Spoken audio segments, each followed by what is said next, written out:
মধ্যপ্রাচ্যে ভিড়েছে আরও একটি যুদ্ধজাহাজ। এতেই প্রশ্ন উঠছে, কার ভয়ে আরও এক যুদ্ধজাহাজ পাঠালো যুক্তরাষ্ট্র? ইরানকে ঘিরে পেন্টাগন একের পর এক মরণ ফাঁদ পেতেই চলেছে। গুমট উত্তেজনার মাঝে মধ্যপ্রাচ্যের জলসীমায় যুক্ত হয়েছে আরও এক শক্তিশালী নাম, ইউএসএস ডেলবার্ট ডি ব্ল্যাক। গেল ৪৮ ঘন্টার মধ্যে এই বিশাল ডেস্ট্রয়ারটি মধ্যপ্রাচ্যে প্রবেশ করেছে। এর আগে ওমান সাগরে তাণ্ডব চালিয়েছে ইউএসএস আব্রাহাম লিঙ্কন। সাথে যুক্ত হয়েছে আরও এক নৌবহর, যা পেন্টাগনের যুদ্ধের প্রস্তুতির পালে নতুন হাওয়া দিয়েছে। এই যুদ্ধজাহাজগুলো পুরো অঞ্চলকে একটি ভাসমান দুর্গে পরিণত করেছে। বর্তমানে সেখানে মোতায়েন আছে ৬টি ডেস্ট্রয়ার, যা ক্ষেপণাস্ত্র হামলা ঠেকাতে এবং পাল্টা আক্রমণে পারদর্শী। দেশের মানুষের দৃষ্টিশক্তিকে সুরক্ষিত রাখার প্রত্যয় নিয়ে এলো সেফ এলইডি লাইট।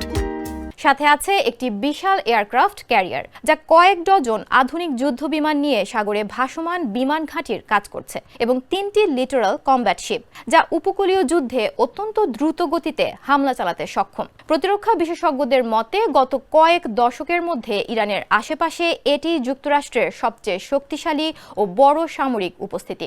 একে কেবল সতর্কতা বলার উপায় নেই, বরং এটি একটি ফুল স্কেল যুদ্ধের প্রস্তুতি।